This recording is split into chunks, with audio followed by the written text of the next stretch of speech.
Alhamdulillahirabbil alamin, sister. Oh, itatanong ko lang ito, sister, kung talagang tunay ng markado na sa puso mo. Ano tayo bilang nilikha ng Diyos? Muslim. Ano yung reliyon natin? At bakit tayo nilikha? Oh, sino yung ating Diyos? Alhamdulillah, sister, alhamdulillah. Ako ay masaya at maligaya at yan ay markado na sa puso mo. So, kagaya ng pinaliwanag ko sa iyo, sister, tanggapin mo na rin ang iyong kaligtasan, ang susi mo sa paraiso. Sa pagsasabi ng shahada. O kung nga, kahit hindi kita nakikita, sister, pakitaas mo na lang yung kanang daliri mo. Yung kanang daliri mo, yung hintuturo, ituro mo sa langit. At ilapit mo yung bibig mo dyan sa cellphone para marinig ko ng klaro ang iyong pagbabalik loob kay Allah, ang iyong pagsasyahada. Okay, sister? O, ito na, sister. Kagaya ng pinractice natin kanina, pakiulit mo na lang ito at iparating mo kay Allah subhanahu wa ta'ala. Ako ay sumasaksi at sumusumpa na walang ibang Diyos maliban pa kay Allah na dapat kong sambahin.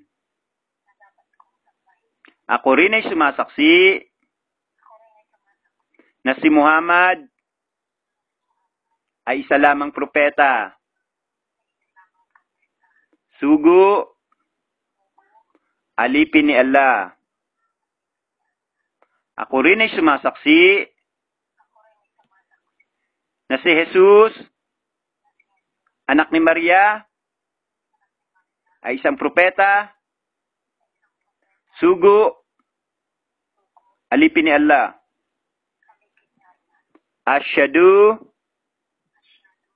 an la ilaha illallah wa asyhadu